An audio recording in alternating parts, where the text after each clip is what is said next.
Hello, good morning. Welcome to another edition of the workshop. If you're joining us from one of our branches or you're an outsider, we welcome you. Thank you so much for taking the time, and we hope today's session will be informative. My name is Ziggy Tahi, and I am the community manager at Nairobi Garage Westlands. For those that may not be familiar with Nairobi Garage, allow me to do a brief introduction. So, not to brag or anything, but Nairobi Garage is Africa's largest and coolest business and innovation workspace and co-working community. The flexible workspaces at Nairobi Garage give your business space to grow and get connected to large networks of similar minded professionals. And the aim of this is to increase your impact and possibly scale. Our office spaces offer a variety of amenities, including fully furnished office spaces, breakout spaces, reliable internet, and bottomless tea and coffee to keep you alert as you work. So we offer a virtual network of over 1,000 entrepreneurs and professionals, home to over 150 growth-focused innovative businesses, weekly events for members and the wider business community. This you can find out on our social pages such as LinkedIn, Instagram, and Twitter. We also have 4 central locations, that is Kilimani Ngong Road, that's on Kinderuma Road. We have Karen, we have Spring Valley, and we have my branch right now, which is the Westlands branch at Delta Corner. So we believe that co-working drives innovation because wherever people are in physically shared spaces, they're able to collaborate and create things that they wouldn't have ideally on their own. So we host such workshops every Tuesday, at least every 1 Tuesday in a month, and we hope to expose you to knowledge and other like-minded individuals, professionals in different industries, and help them grow and scale your business. So today we have a special lady. Her name is Faith Nkatha. She'll be taking us through how to streamline your business processes to ensure you're effectively running your business. We also have a gentleman by the name of Daniel Renge from Popote, and they are also going to take us through a bit of what they do. If you want to contact them, don't worry. At the end of this session, we are going to have their email addresses and contacts at the end so you can reach out to them for demos or further conversations or to have them on as a partner. So I'll hand over to Daniel, who's going to introduce himself and in brief talk about their business, and then he is going to introduce Faith. All right, let's get started.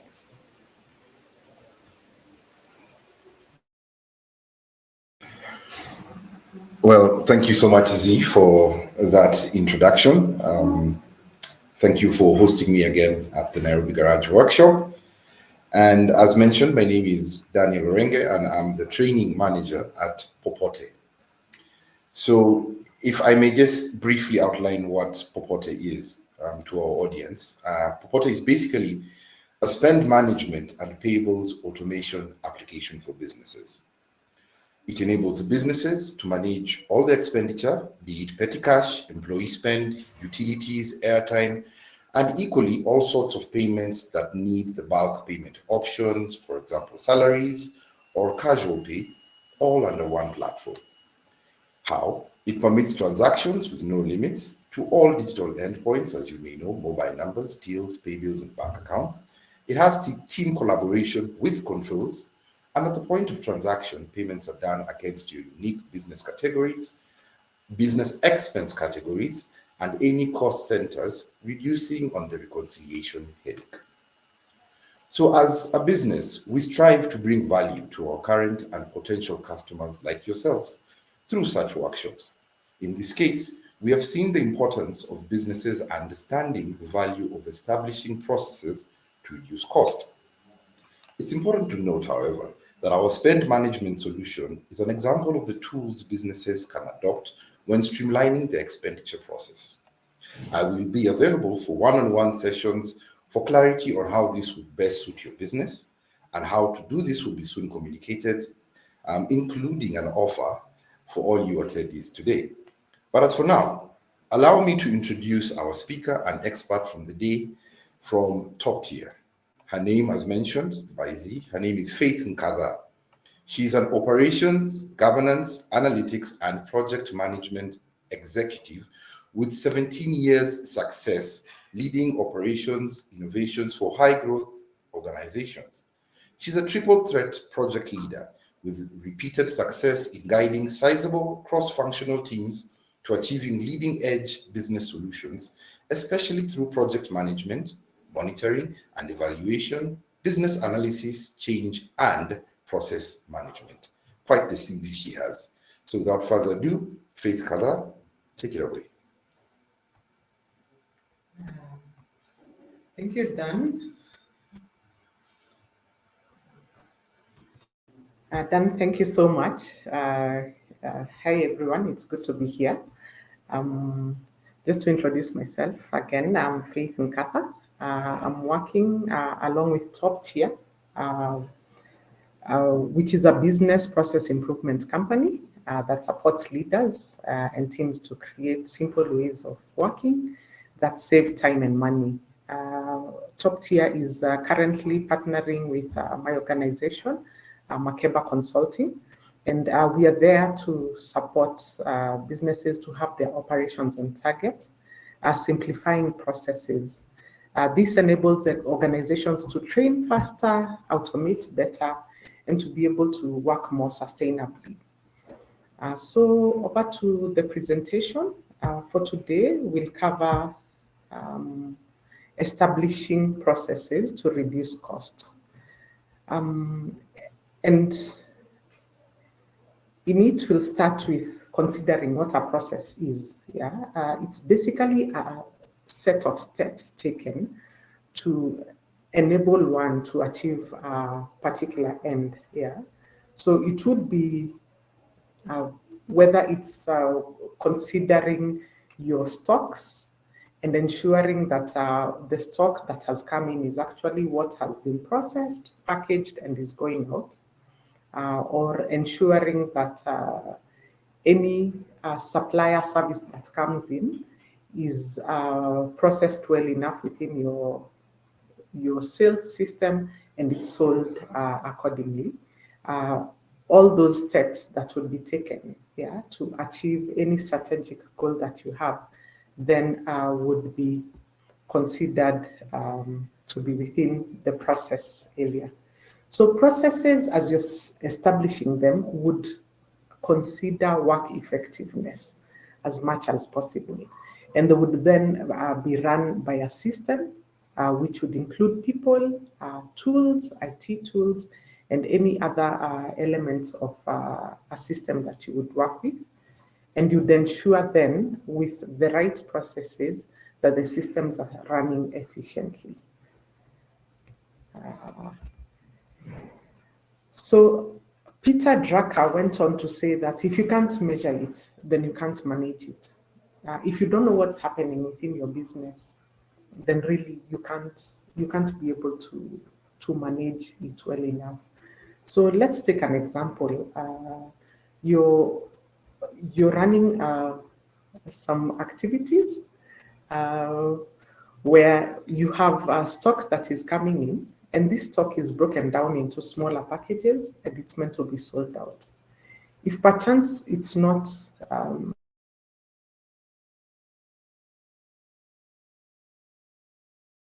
how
Sorry about that.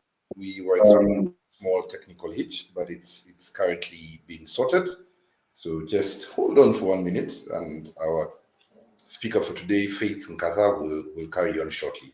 So just hold on for 1 minute, please. Apologies.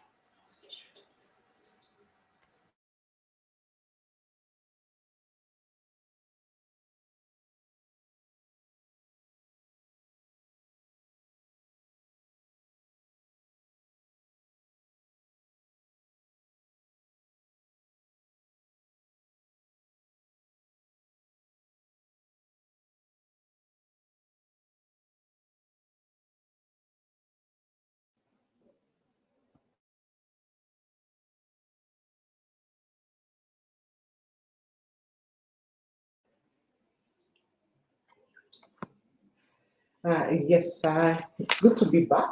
I think there's a question that had been asked, yeah, and which you need to be considering. Would my business run well, whether I'm there or not? Yeah.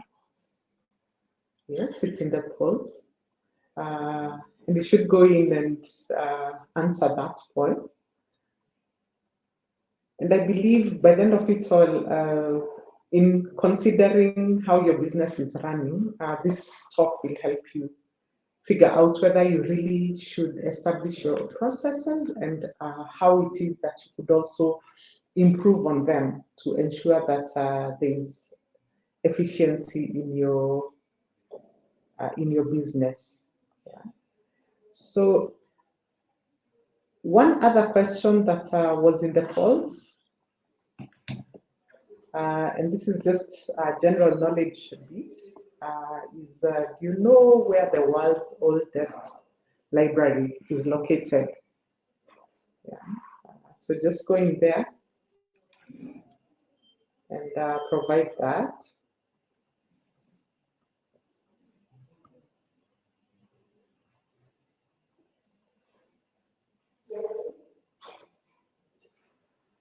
I'm not sure how many of you thought of Africa, but yes, the oldest library actually, it's been there from 859, the year 859. It's in Africa, in Fez, in Morocco. And that, for me, is always an encouragement that, especially for we who are here in Africa running business, that there is something that we've been doing right for a while. Yeah, we document our information well enough, and we can track information over generations. And that is what we are hoping that your business can do by the end of it all. That by at the point where you are the business has gone beyond you, that it should be able to grow and still be sustained beyond yourself as a person. Yeah. So as we had said, Peter Drucker had said it quite well. If you can't measure it, you can't manage it. Yeah. And even as within business management, we also then say that if it's not documented, then it does not exist. If it doesn't exist, it can't be measured. Yeah. And so if you can't measure it, really, you can't manage it. So that's the agenda for it all. And so I'll ask you one last question within the polls. When you think of an efficient business, which of those companies come to mind? Yeah, there are a number of companies that are captured here.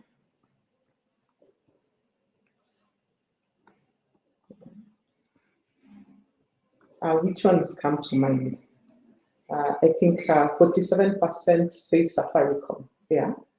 And it's because when you consider Safaricom as a client, when you call them, you know exactly what the process of engaging them is. Yeah, you'll be told dial 1 for this, dial 2 for this.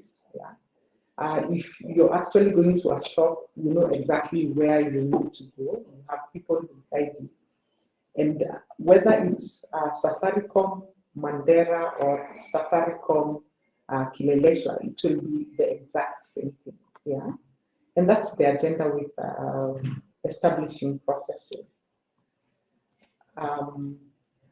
When, as your team is growing, you have to have planned and ensure that you will be agile enough. This will be done by documenting these processes. Once they've been documented, you'll be able to see that there'll be errors in reduction. Let's say you are maybe agriculture inputs provider, and somebody is asking for fertilizer that probably goes for around 1,000 shillings per kg, and the one that maybe goes for 200. Yeah. If you've not documented it well enough, how these will be captured, maybe how they'll be coded, you'll find that sometimes there'll be errors where the more expensive one is captured and sold as the cheaper one. Yeah, those are the kind of errors you'd not want to see. Yeah. Let's say you had your team and a new employee comes in. If they're able to pinpoint well enough the difference between the products, then it's possible for them to run the activity of collecting the goods and distributing them where they should be in good time. And so productivity then would be increased. Yeah. If perchance you are running some element of invoicing or dishing out cash to your employees, you'd find that there'll be need for filling in some bits of information as to why the person needs the money, why it is that, how they're going to expend it, and even submitting an expenditure report at the end of it all.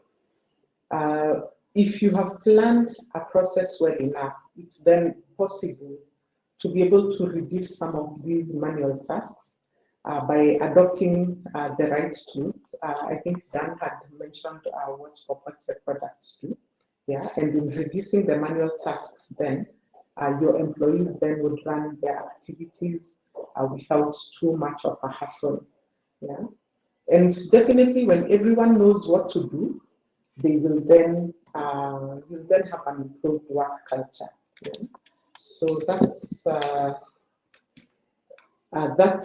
would be the one major benefit of having your processes documented. So we consider how the steps would be done. Yeah. The best is to consider a plan, have a full plan of all the steps. As you say, it's the steps towards a given goal. So consider all those steps, whether it's sales processes, whether it would be marketing, operations, HR, we'd consider those. The next step would be to map. In mapping, we'll go into the details of it a bit more, but in mapping, then you would be able to know exactly what is being done at which time, how long it would take. Yeah? And you then would be able to assign these processes to specific people or specific resources. That would be the systems that you would consider. That if you say that within sales, it's broad enough such that you need multiple checks as to your clients, you then would consider a CRM tool quite well enough. Yeah. You would then have, once it's documented, you can then be able to test, is it working, is it not? Yeah. You then would implement it and scale it. In scaling, then there would be the element of improving, considering whether it's working or not. So we'll go a bit more into the element of mapping. And with mapping, what you would do is identify these processes. Example, if I'm collecting manure X, then I will capture it from this warehouse. It's usually set in this warehouse, yeah. And I would then pick it up and send it to this shop if it's to be sold. That would be identifying the processing. The next bit would be to codify it and this is mainly to support the financial elements by the end of it all. You need to know by the end of it all, how is it supporting your expenditure, how is it supporting your sales.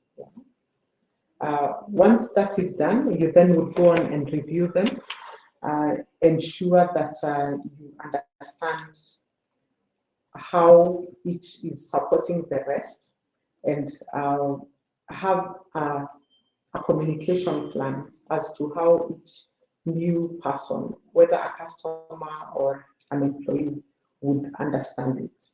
With time, then you would be updating these processes.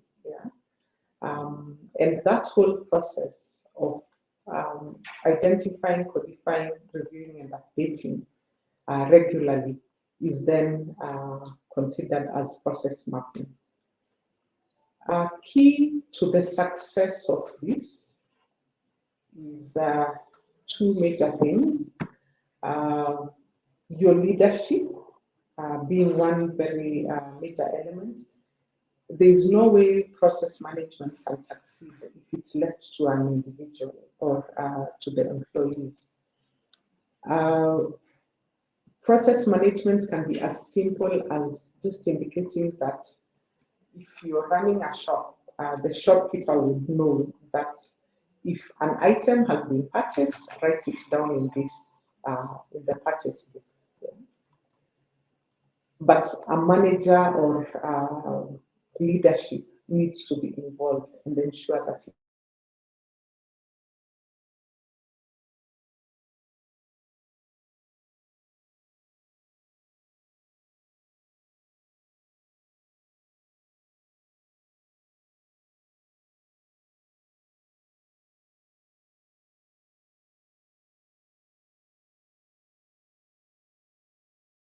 communication and engagement. This leadership would need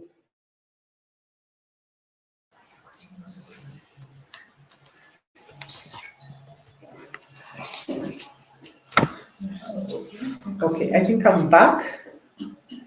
Sorry about the hitches today. I'm back. Yes, just to close off, as I was saying, that communication and engagement would be quite key. Can you hear? Yeah. Sweet. 1 minute. Sorry, 1 second. We're having a sound issue. Just uses mine. Yes.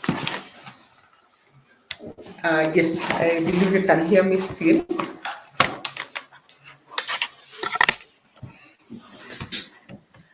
Yes, as I had said, communication and engagement then would be key to ensure that anyone who's coming in understands exactly what's to be done. And finally, allocating the right resources, whether it's IT tools or hiring the right people, that would be crucial, and having the right processes set up would then contribute to success for sure. So finally, we are to have a Q&A.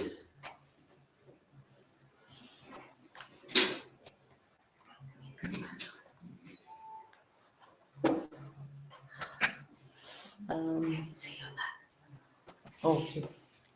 So we are going into the questions and answers session. Yes, so guys, please ask any questions that you may have. We are so sorry about the technical hitches that we have had. We're trying our best. We are so sorry, and thank you for staying on. But yes, please engage with us in the questions segment. It should be some opportunity like YouTube link to subscribe. So please ask your questions, engage with us, and then let's see what else we can learn from our amazing speaker of the day.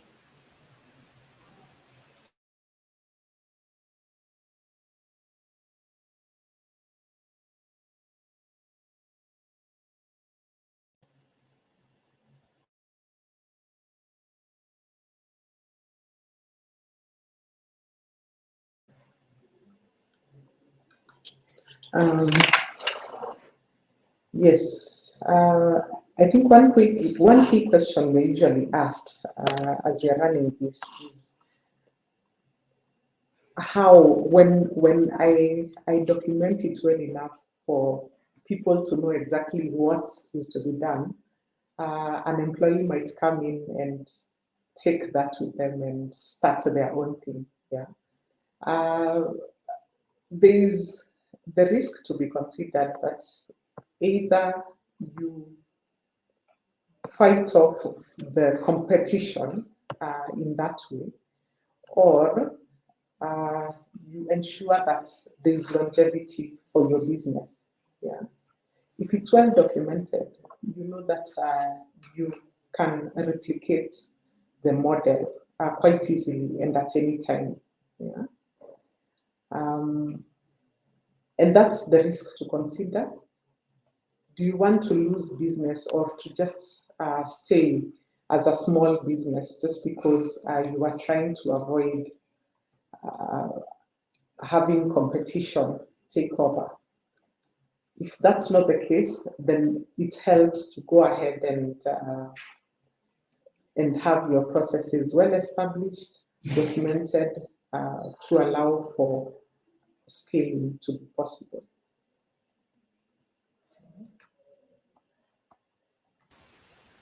So if I may ask, Faith, when you're talking about streamlining processes and mapping and that whole journey, it speaks to me in the terms of innovation, because innovation isn't just new products or new ideas. Innovation can be as simple as just not really reinventing the wheel, but maybe getting it new rims, or just streamlining or just refining a process within a business. So that can be a reference to like the innovation cycle within management. So when it comes to a lot of business people, I guess some of them could feel like can be such a daunting task, even just to map it out, or what some would ideally say strategizing on a way forward. So what are the tips you could give some of the businesses or individuals that are watching here today? What kind of tips would you give them in terms of like even the first phase, which is mapping? Like, what could be some of the key steps they can start taking? Usually they are starting meeting, brainstorm, building in what could they actually do to just start processing and dealing with this daunting task?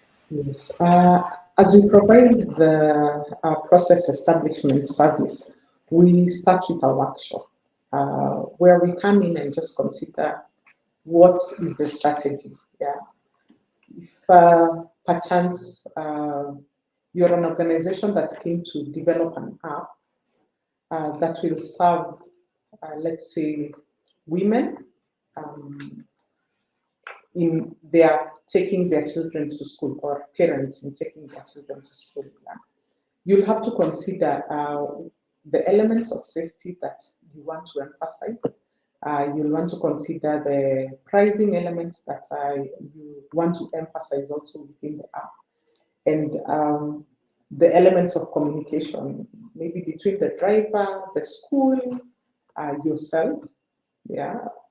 And from that, then there will be a number of touch points and processes that will be captured. How will the driver pick the child? Will the school be aware of the child being picked? Yeah, being picked by the driver. Will the parents be aware of the activities happening?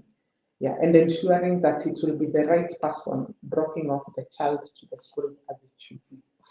So by the end of it all, whether it's an app you're developing, whether it's a shop you're running, whether it's distribution activities that you're running, you would need to consider the steps that would be taken for success to be achieved. Once that has been captured, then we go ahead and set these up well enough into the process map. Yeah, a process map would be a set of it would actually be a set of symbols indicating from this step we go to this step, and the decision points that would need to be made. Yeah, if it's the wrong driver, how should the parents take back the child or just hand them over to the wrong driver? It would support decision making.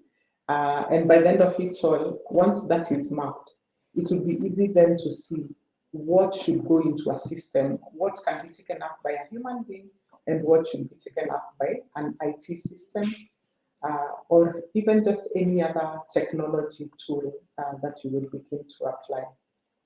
Yeah. Right. Thank you so much for your answer. Seeing some questions have come in from Juliet. How do you ensure the streamlining is done with limited resources, both human and financial? Yes. So as we talk with our clients, what we are usually keen to ensure first and foremost is the strategy. Yeah. Because if you've understood what your business is about, the why, then the activities to be run, that is the what and the how, would need to be done in an efficient and effective way. Yeah. And so we consider first and foremost the budgets that have been allocated towards fulfilling this, and how we can now work to reduce that budget. Yeah. And so some of the tips we give are things like, just consider how, when two people are communicating, it takes quite a lot. Yeah, the back and forth of, have you had me? The acknowledgement once again, yes, I confirmed this. Creating just a language that belongs to your organization is quite key. And it starts by considering the activities that are run, giving them a code, which could be a language also, some wording to it, and working with now that code to ensure that it's known within your organization and it's running, everyone is running with it. That's clear. All right, Juliet, I don't know if that is clear for you. You could have a follow-up statement or question in the section as well. There's another question from Victor. How do you know when it's time to hand over your business for someone else to run, and what factors should you consider? Repeat that. Oh, sorry. How do you know when it's time to hand over your business for someone else to run? I think this taps into your first question about you're not there and your business effectively continue to run. And then while you consider a person to hand over to, what factors should you consider? Yes. For your business, I think the moment you've run a business of a period, you'll need a holiday, right? So at that point where you're starting the business, just consider who else can do this. Yeah, you could bring in most people within the country as they're starting their businesses. They'll bring in their nieces, their nephews, and the assumption usually is that when that person comes in, you'll take them through 1 hour of this is here, this is there, do this and go on. Yeah, but majority of times you'll be receiving calls. This has just come up. How will I approach it? So at the point where you realize that there will be somebody else other than you that is involved, start documenting it. Yeah. And ensure you consider all scenarios.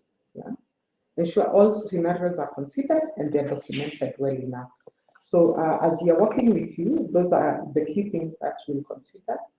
After having considered all those scenarios, then we will look into the points of efficiency and ensure that everything is running with the efficiency and effectiveness that it should run with. So key factors that you would consider are the customer. How would the customer respond to this? The customer journey that should be taken. You'd consider the employee journey also in coming in, how long it will take for them to understand what it is that you've been running for the period that you've been running it for. So for me, I'd say starting with day one, consider the handover of your business. Yeah.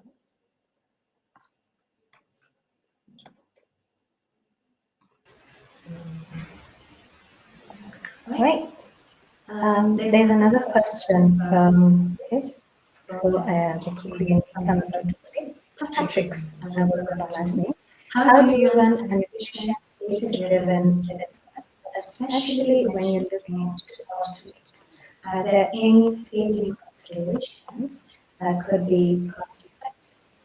So how do you run an efficient, data-driven business, especially when you're looking to automate?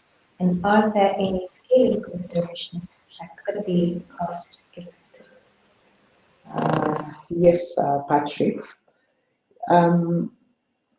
In considering data within your business, any small thing that's happening within your business would actually provide knowledge towards improvement. And that's how the data-driven element of a business would be is highly considered. It can be as simple as setting up information within Excel. We have supported businesses to use tools as simple as Google Keep, by the proprietor, working together with Google Calendar and being able to improve their productivity. These then could be scaled quite easily by integrating tools like CRMs. But then by the end of it all, if this information has not been considered, whether it's being captured on some small book somewhere, I think we all know these ledger books that shopkeepers used to use for quite a while.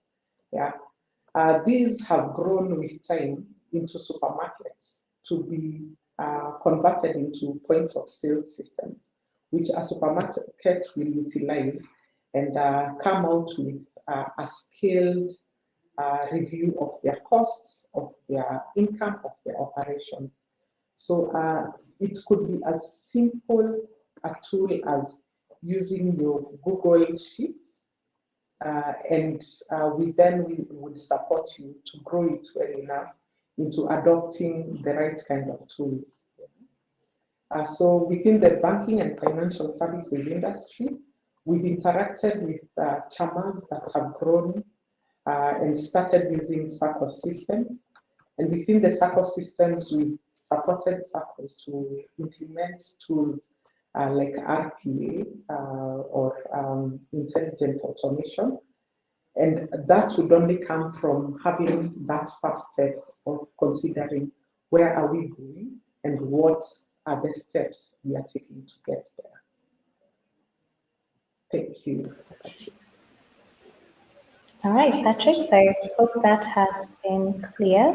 There's another question from Jim. What are the most essential legal related factors to put into consideration before starting a business? Okay. I'm not a legal expert, but I think there's quite a lot that's already provided within the country. As you're registering your business, actually, you'll find at the registrars there's quite some good guidelines as to the legal requirements that you need to fulfill. So I just advise, if you're with an idea keen to start, go into eCitizen, go to the registrar of businesses and start there. You'll get a very good checklist of what it is that you need. Then beyond that, work with a lawyer also, and you'll get the right legal advice to fulfill for your business. Thank you. Maybe I could add on to that as a follow-up to what you said. Yes, do consider looking into a lawyer. These days I've noticed that some legal firms are also specializing in that they're not just generalists, some are tech firms. Some are, and corporate lawyers. Others are just family businesses or interpersonal kind of disagreements. So you could look into getting a lawyer to advise you with that. I think, as I've observed with some conversations with a number of startups, e-citizen platform doesn't really tell you some of these things. It just presents to you sole proprietor, business name, LLP, and you're just there ticking on things, and it doesn't necessarily guide you on what to do. So perhaps you could look into getting a lawyer who will be able to advise that with each vehicle has certain obligations to carry, has certain obligations in terms of documentation. For example, if you're getting into a partnership, you need to have a memorandum of understanding, you need to have a shareholding agreement, you need to also have and file that with the specific registrars in the company, in the country. So before you started, pause, take a minute, figure out a lawyer. If you are a member of our space, we have quite a number of lawyers within the branches. You can reach out to me and I can redirect you to whoever is sufficient support. But yes, a lawyer is the best placed person to advise and redirect you on what you need to prepare for. So I don't know if there's any other question coming up, but for me, I guess I want to ask in regards to the data-driven question by Patrick's and automation. We are noticing a lot of changes as it is in the country, like with the startup bill that's coming up, that's considering all the businesses in place. There's the data protection bill as well that is currently there. So when it comes to streamlining some of these processes within ourselves, a lot of people do not have this information. So what would be your advice in terms of, like, even when it comes to management, you're hiring people, but are they aware of certain compliance obligations that they're supposed to meet? So is it management's role to find out, then come inform their teams? Or is it the team that's been hired's role to find out? Or is it a collaborative effort? Because it's easy to kind of leave the burden to management to streamline a lot of things when the innovation can come within the department. What's your say on that?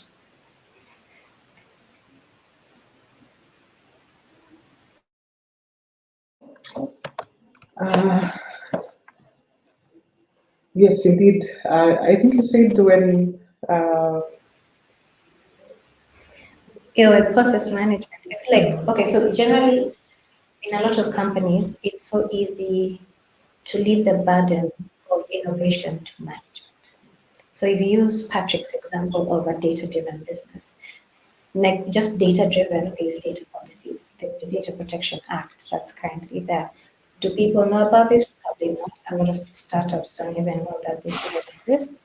So when it comes to just even implementing and creating some of these processes, whose burden is it exactly? Is it just solely on management? Is it solely on the individuals in the department? Let's say like in banks, there's a compliance department, or is it a collaborative effort? it's led by management. Let's say that it's led by management, because these are the people who have higher ownership and accountability to the outcome of the organization. But by the end of it all, it's owned by everyone.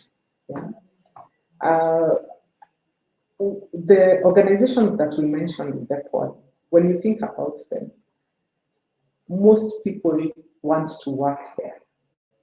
And it's not because the managers had owned the process on their own, but it's because everyone who has joined has seen the goals that they have, they've seen the dream that's been set for the organization, and they're actually taking it up and they're ready to be part of it.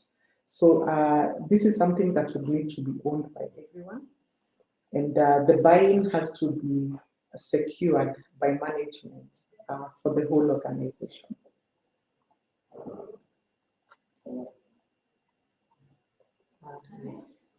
Thank you so much for that. Ochieng, I see a lot of legal questions. First and foremost, I think I can only answer this because we had a workshop on this a couple months back. You can find it on our YouTube page. One of my colleagues will insert the link shortly. But as far as I remember, the importance of matching idea is, well, kind of right on one of our speakers' sessions in another session, where they said East Africa is more of an ecosystem or ecosystem than it is an ecosystem. It's not really collaborative more as it is singular. So you can have an idea, and you think it's a great idea to start a business and the budget partner said you want to write it and you don't want to trade it.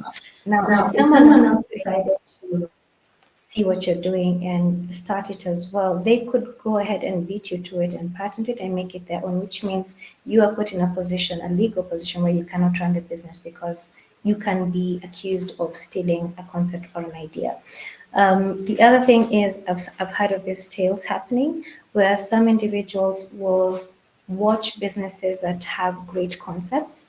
Then if you have not trademarked or put a patent or any copyright on it, they go and do it themselves. And then when you are in a situation where you're trying to scale, maybe internationally or something of the sort, you have to now buy it back from them. So this is just generally to protect yourself and your business in terms of scalability and in terms of even preparing for investment, because a lot of these tech ideas need to be, have some IP protection on it.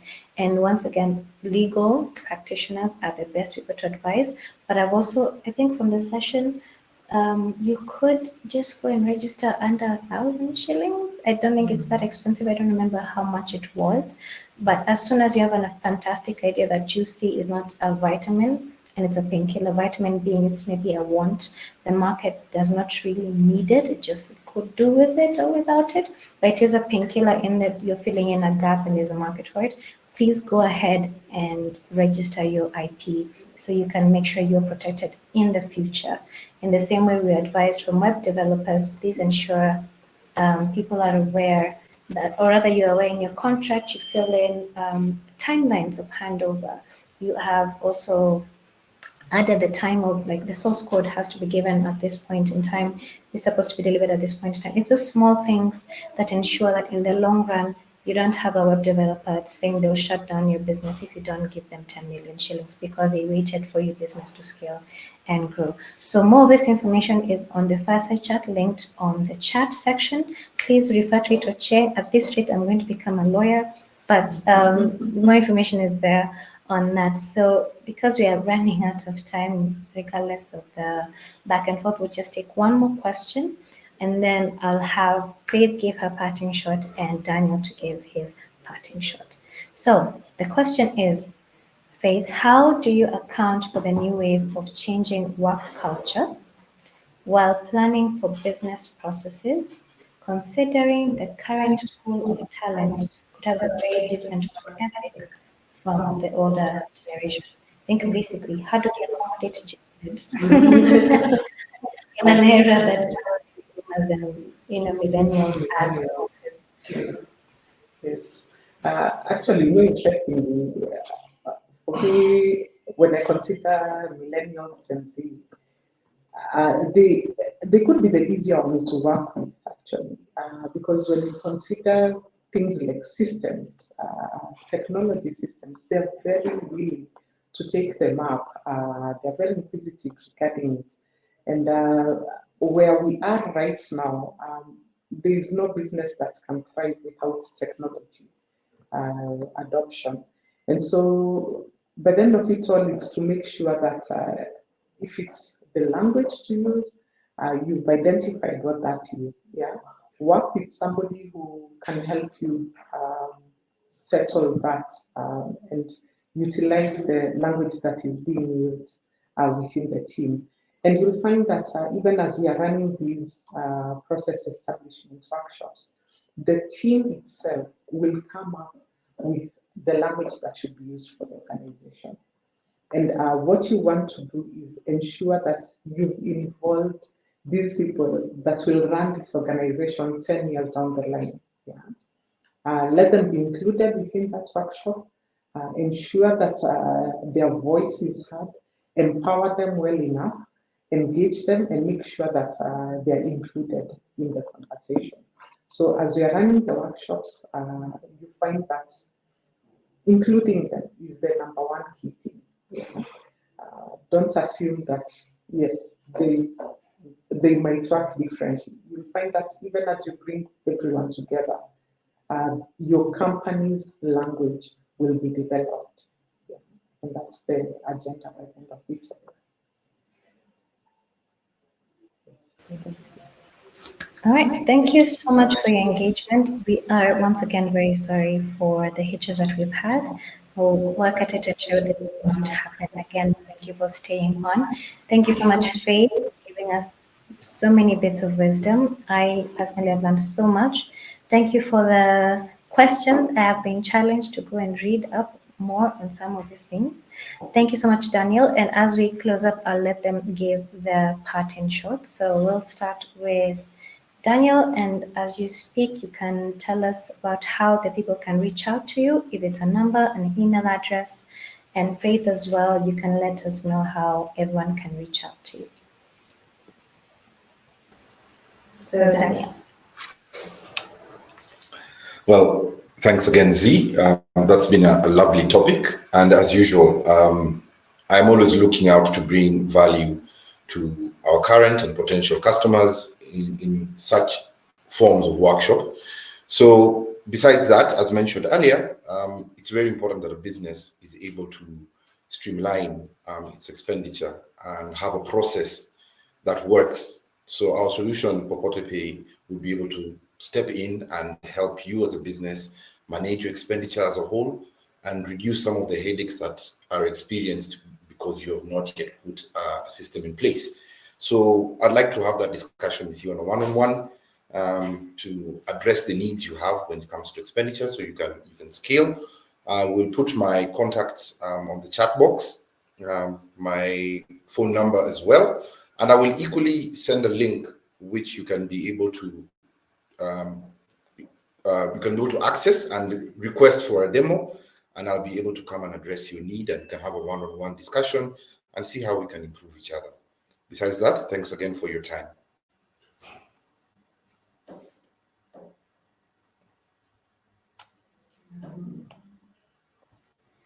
Yes, thank you so much. Even with the technical features, it's good to see that people have stuck around. Our conversation starts with why, yeah, and we then go through the journey of what and how, and we are there to support you. I will provide my help also. And as I think there was such a question, how the workshops look like. They could be, as Z had said, they could look as you want them to. Yeah. We've had sessions where we started breakfast with people, having burgers and pizza. We've had sessions where we are sitting in a boardroom with some tea and some water around. So however it is that you want it to be done, whether it is sleeping at a building session, we can run it. So just contact us and provide our numbers right there. Thank you for your time. Thank you. Thank you. Thank you so much for your time. Kindly find the information in the chat box. You can reach out to Daniel and you can reach out to Faith for further conversations. Let us know if you would like to be to our newsletters to get further updates on any events that we may have coming up. That is workshops, we have fireside chats, we have after office hours. Otherwise, you can count on our social media pages, i.e. LinkedIn, Twitter, and Instagram to be updated at every point. So thank you once again. I wish you a wonderful, wonderful week ahead. Please stay safe and take care, and your businesses grow. Have a good evening.